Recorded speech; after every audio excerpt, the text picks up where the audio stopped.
प्रिय साथियों, सभी का प्यार भरा नमस्कार। मैं रामचंद्र आप लोगों की सेवा में पुनः उपस्थित। आज हम जानेंगे उत्पादन संभावना वक्र। तो उत्पादन संभावना वक्र होता क्या है? मानवीय आवश्यकताएं अनंत हैं और हमारे पास साधन कैसे हैं? सीमित हैं। तो सीमित साधनों में ही हमें जो है काम चलाना पड़ता है। तो जैसे उदाहरण के रूप में भूमि है, तो भूमि पर जो है श्रम और पूंजी की इकाइयों को लगाकर उत्पादन किया जाता है।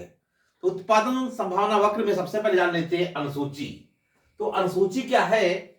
अनुसूची में जो है उत्पादन करने के लिए, जैसे गेहूं और चावल का उत्पादन करना है तो एक को हम कम करेंगे तो एक को अधिक करेंगे। जैसे ए श्रेणी पर अगर हम उत्पादन करते हैं तो पहले में गेहूं यानी ना के बराबर है, यानी 0 उत्पादन, और दूसरे में 10 के बराबर चावल उत्पादन करना होगा। इसके बाद में बी श्रेणी की भूमि पर गेहूं की मात्रा को 1 रखेंगे तो उसमें चावल उसमें अधिक रखेंगे 9 के बराबर। इसी प्रकार से सी में गेहूं 2 उत्पादन और चावल की 7 के बराबर उत्पादन होगा।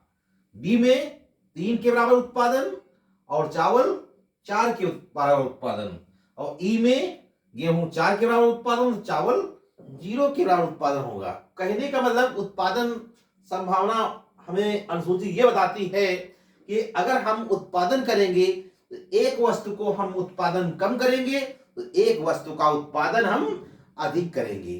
तो आइए जान लेते हैं उत्पादन संभावना वक्र अब क्या होता है। तो उत्पादन संभावना वक्र में जैसे गेहूं की इकाइयां 4 हैं, तो गेहूं की इकाइयां प्रिय साथियों कितनी है? 4 हैं, तो लिख देंगे यहां पर 4। और इसके बाद में चावल का उत्पादन कितना हो रहा है? 10 तक हो रहा है, तो इसको 10 तक चावल का उत्पादन लिख देंगे। फिर इसके बाद में गेहूं का उत्पादन हो रहा है 1 से कितना? 1 से जो है कितना हो रहा है? गेहूं का उत्पादन 1 से जो है 9 के बराबर हो रहा है। तो 1 से और 9 के बराबर सामने यहां पे निशान लगा देंगे। 1 के बराबर 9, 1 से 9 के बराबर उत्पादन हो रहा है, और 0 से 10 के बराबर उत्पादन हो रहा है। जैसा कि ए श्रेणी में दिया है 0 के बराबर 10 से उत्पादन हो रहा है। इसके बाद में फिर तीसरी श्रेणी में बी में देखिए 1 से 9, तो 1 से 9 को मिलान करेंगे। फिर इसके बाद में सी श्रेणी में 2 से 7 को, अब 2 ये है और 7 कहां पे मिलेगा? ये, तो 7 के सामने और 2 के सामने, 2 के सामने। फिर इसके बाद में 3 और 4 के सामने, तो गेहूं की इकाइयां कितनी है? 3, तो 3 के और 4 के सामने, तो 3 के और 4 के सामने। फिर इसके बाद में 4 है और 4 से कितना है? 0, तो 4 ये है, इससे 0। तो जो ये वक्र बनता है तो ये क्या कहलाता है? उत्पादन संभावना वक्र। इसे क्या कहेंगे? उत्पादन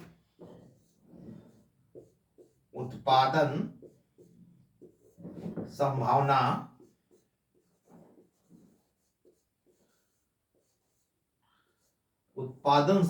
वक्र। इसे फिर साथियों क्या कहेंगे? उत्पादन संभावना वक्र। तो उत्पादन संभावना वक्र हमें यह बतलाता है, जैसे एक को हम उत्पादन कम करेंगे तो एक का उत्पादन हम अधिक करेंगे। ऐसा क्यों करना पड़ता है? क्योंकि मानवीय आवश्यकताएं अनंत हैं और साधन हमारे पास कैसे हैं? सीमित हैं। तो ये जो वक्र उदासीनता वक्र, ये हमारा उत्पादन संभावना वक्र कैसा होता है? उन्नोदर होता है। उन्नोदर और नथोदर क्या होता है? तो उन्नोदर में ध्यान दीजिए, तो उन्नोदर में इस तरीके से होगा, इसे क्या कहेंगे? उन्नोदर। और नतोदर में इस तरीके से होता है, इसे कहेंगे नतोदर। तो प्रिय साथियों, आज आप लोगों ने जाना उत्पादन संभावना वक्र। तो उम्मीद करते हैं आप लोगों को ये समझ में आया होगा। किसी प्रकार की कोई समस्या होने पर हमें कमेंट करें और हमारे चैनल को सब्सक्राइब करें और लाइक करें और शेयर करें। प्रिय साथियों, आप लोग हमसे जुड़े रहें और हम अधिक से अधिक पूरी कोशिश के साथ अच्छी से अच्छी क्लासें आप लोगों को उपलब्ध कराएंगे। बहुत बहुत धन्यवाद।